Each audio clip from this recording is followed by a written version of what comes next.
Salut tout le monde, c'est Sylvain, j'espère que vous allez bien. Je vous remercie de me retrouver pour les taroscopes du mois de février 2021, un mois que je vous souhaite rempli de belles choses, des taroscopes courts, rapides et efficaces qui, je l'espère, vous apporteront des éclairages positifs et utiles sur le mois à venir.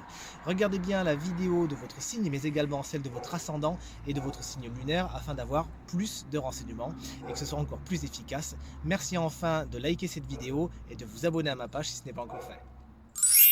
Salut les lions, ascendant lion, signe lunaire en lion et bienvenue pour votre taroscope du mois de février 2021. Un mois que je vous souhaite rempli de belles choses. Et regardez les belles choses en attaque directe, hein. Encore une fois, un mois somme toute très axé développement personnel, hein. C'est pour tout le monde pareil en février. Mais alors pour vous regarder, c'est carrément la porte de la guérison, la porte du bonheur qui s'ouvre à vous. Il semblerait que des choses se débloquent, des situations qui vous retenaient, soit coupé et que vous puissiez enfin ouvrir cette porte qui était restée fermée jusqu'à maintenant et vraiment que vous alliez vers des choses qui sont super positives pour vous. On peut donc s'attendre pour la plupart des lions, ascendant lion, signe lunaire en lion, à des changements profonds mais surtout super positifs. Félicitations, regardez, des beaux arcs-en-ciel vous attendent, des situations qui étaient douloureuses jusqu'à maintenant prennent fin puisque vous les surmontez, vous les transformez, vous en faites quelque chose de bien, vous les intégrez comme des leçons qui vous font grandir, qui vous font aller vers la meilleure version de vous-même. Vous vous posez des questions par rapport à votre bonheur, vous le faites passer au premier plan, ça devient quelque chose de très important pour vous au mois de février, et rien ni personne ne pourra vous en détourner, et c'est pour ça même que vous aurez tendance à faire quelque peu cavalier seul, comme on va le voir.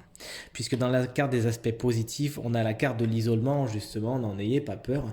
C'est exact, elle ne nous dit pas que vous allez vous mettre dans une grotte, hein, non, non, loin de là.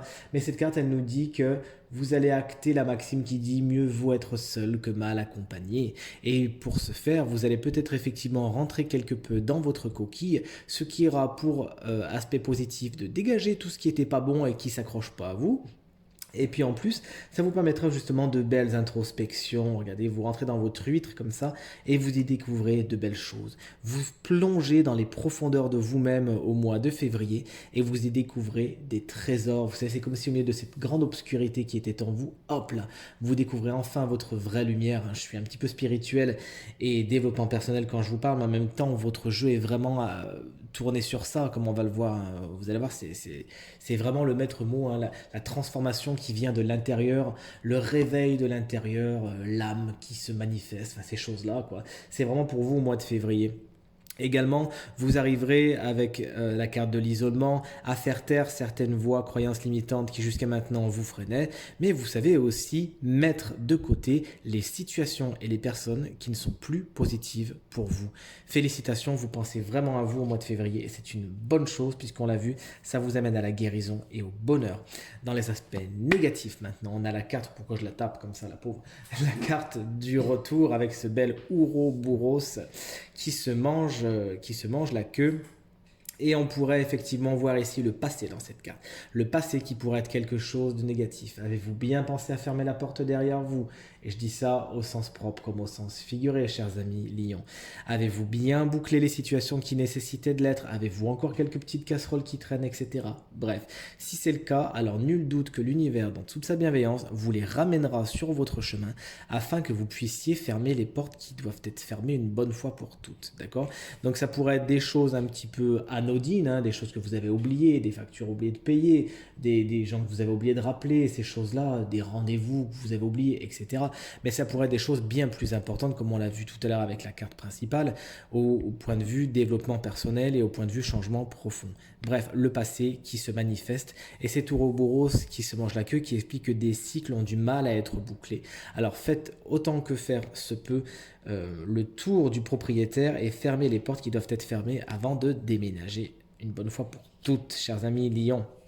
Votre vibration, regardez, plus spirituelle comme tirage d'humeur, c'est la carte de l'âme qui effectivement nous indique qu'au mois de février, vous avez des transformations profondes qui arrivent et que c'est vraiment quelque chose que votre âme aurait décidé avant de s'incarner Je ne sais pas quelles sont vos croyances, n'ayez pas peur, mais toujours est-il, pour ceux qui versent là-dedans, dans la réincarnation et compagnie, il y a comme des passages obligés au mois de février pour vous, et c'est encore une fois pour le meilleur, afin d'accéder à votre bonheur véritable, à des guérisons, etc., et à découvrir ce qu'il y a de super positif en vous. N'oublions pas que la carte de l'Ouroboros étant là, on peut penser à quelques passages karmiques que vous auriez décidé de retrouver au mois de février, et c'est pour le meilleur. Donc des choses qui vont se présenter sur votre chemin qui ne seront là que pour vous faire grandir de l'intérieur, faire grandir votre âme. Et ça, c'est ce côté spirituel qui pleut un petit peu sur votre mois de février, il est capital, hein. Donc effectivement, la spiritualité est quelque chose d'excessivement important pour vous au mois de février. Et vers quoi se dirige votre mois de février? Je vous le donne en mille, vers une carte encore une fois extrêmement spirituelle, hein. Alors non, je vous rassure, vous n'allez pas vous mettre dans les ordres, hein, vous inscrire dans les ordres, à moins que vous le vouliez bien évidemment. Cette carte de la prière, elle nous explique que vous vous dirigez vers quelque chose de justement très spirituel. C'est-à-dire que si vous donnez déjà dedans, eh bien cette chose va croître un petit peu comme la flamme de ces bougies. Et si vous ne donnez pas spécialement dedans, eh bien comme par magie, des petits signes, des petites synchronicités comme on les aime bien, risquent de jalonner votre chemin et de vous faire dire tiens, c'est bizarre, tiens, j'avais jamais fait gaffe, tiens, qu'est-ce que c'est que cet ouvrage qui me parle de spiritualité, etc., etc.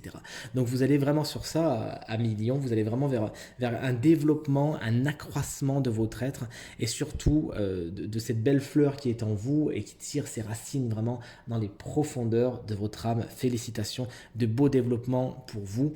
Et c'est comme si également cette carte de la prière, on ne peut pas oblitérer le fait qu'elle nous explique que des prières, des vœux risquent d'être exaucés. N'hésitez pas à en faire plein, n'hésitez pas à faire vos chèques d'abondance, puisque là, effectivement, les énergies sont tournées d'une certaine façon à ce que vous soyez exaucés.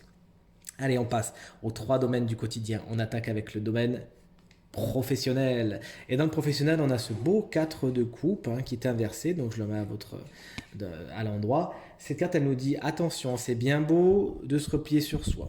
C'est bien beau les introspections et de se poser des questions. Et nul doute que vous vous en poserez de toute façon au niveau professionnel, puisque cette carte, elle nous parle justement de questionnement, de pause, de méditation, d'introspection, etc. Mais puisqu'elle est à l'envers, elle nous dit que il ne faudra pas non plus passer à côté de certaines occasions, d'accord? Parce qu'à trop réfléchir, à trop vouloir prendre de la hauteur sur les choses, qui est une bonne chose, mais comme tout, pousser à son paroxysme, et bien malheureusement, ça devient négatif. Et bien à trop vouloir prendre de la hauteur, on passe à côté de certaines occasions. Et c'est ce que nous dit cette carte. Vous risquez de passer à côté de certaines occasions parce que vous ne vous bougerez pas assez. Donc faites attention à ce qui est autour de vous. C'est très bien d'être spirituel dans votre quotidien, on l'a vu, mais n'oubliez pas que vous êtes un être spirituel qui est dans la matière. Donc c'est très important aussi d'avoir les pieds bien sur terre, d'être bien ancré. Ne passez pas à côté de certaines opportunités, sinon vous pourriez le regretter. Vous voilà prévenu. On passe maintenant au matériel et financier. On a ce beau 5 de bâton qui est à l'envers et on voit malheureusement ces luttes, les luttes entre les deux animaux avec cet oiseau qui vient essayer de les séparer. Et effectivement, il pourrait y avoir des tensions, il pourrait y avoir des coups bas au niveau matériel, au niveau financier. Faites attention à vos contrats si vous comptez les réviser, les revoir. Faites attention à vos négociations, faites attention au porte-monnaie, à tout ce qui touche bien évidemment le matériel et le financier. Étant à côté de la carte du passé, il pourrait y avoir des choses qui reviennent sur le devant de la scène que vous aviez peut-être jusqu'à maintenant procrastiné. Vous ne vous êtes pas vraiment mis dedans, mis dans la bataille, vous n'avez pas pris le taureau par les cornes et là par contre effectivement on a une boucle à boucler au niveau matériel et financier. Ça va revenir bien gentiment pointer le bout de son nez pour vous faire grandir et pour vous faire évacuer certaines situations et vous amener encore une fois vers ce qui est le mieux pour vous. Donc n'hésitez pas, ne passez pas à côté des batailles qui doivent être livrées parce que c'est pour le meilleur. Faites attention également au coup bas, tout le monde n'a pas toujours les meilleures intentions pour vous. On voit qu'il y a un roi d'épée juste après ici. Faites attention aux gens qui ont un certain pouvoir au niveau financier et au niveau matériel. Ces personnes ne pourraient pas spécialement avoir toujours les meilleures intentions à votre égard. On finit avec le domaine sentimental et ce roi d'épée. Alors malheureusement, ce roi d'épée, c'est pas le roi de l'amour, bien au contraire. Parce que alors lui, les sentiments, il les met de côté. Donc si c'est une personne, ça représentera un homme ou une femme, n'oublions pas que le tirage est général, qui est très tactique, qui est très logique, qui a un jugement toujours très bon, mais à contrario, qui n'est pas spécialement affectueux, pas spécialement... Voilà, dans les caresses, les câlins et compagnie. Donc cette personne entrera peut-être dans votre vie. Ça représente souvent des signes d'air, donc Gémeaux, Balance, Verseau. Mais le tirage est en général, on peut encore aller plus loin. Donc cette personne pourra peut-être rentrer dans votre quotidien si elle y est déjà à avoir une importance particulière, une personne d'autorité qui sait voir les choses telles qu'elles sont. La carte étant à l'endroit, il y a fort à parier que cette personne sera votre allié et saura justement vous aider à y voir clair, à prendre des bonnes décisions, etc. etc. Si c'est une énergie, eh bien nul doute qu'au niveau de votre vie sentimentale, vous allez être dans l'introspection, dans la réflexion. Et c'est bien ce qu'on a vu ici, hein, de toute façon. Vous êtes plutôt là sur un jeu assez lent, assez profond. Et effectivement, cette carte, elle vient souligner cette introspection, cette réflexion, ce questionnement, cette remise en cause, ces remises en question, etc. etc. Et c'est pour le meilleur. Vous vous posez des questions par rapport à votre vie sentimentale, de quoi j'ai envie, de quoi je n'ai pas envie, mais surtout, puisque le roi d'épée prend des décisions, vous passez à l'acte et vous arrivez enfin à prendre des décisions les meilleures pour vous, qui vous amèneront à vibrer le meilleur pour vous et à attirer le meilleur pour vous dans votre vie sentimentale, cher Léon. Et voilà, c'est terminé. J'espère que ce tirage résonnera un maximum avec vous, qu'il vous sera très positif et très utile. Encore une fois, je vous souhaite un très bon mois de février 2021. Merci pour vos encouragements, vos partages et vos commentaires qui me font toujours autant plaisir. Je vous souhaite une très bonne journée. Salut!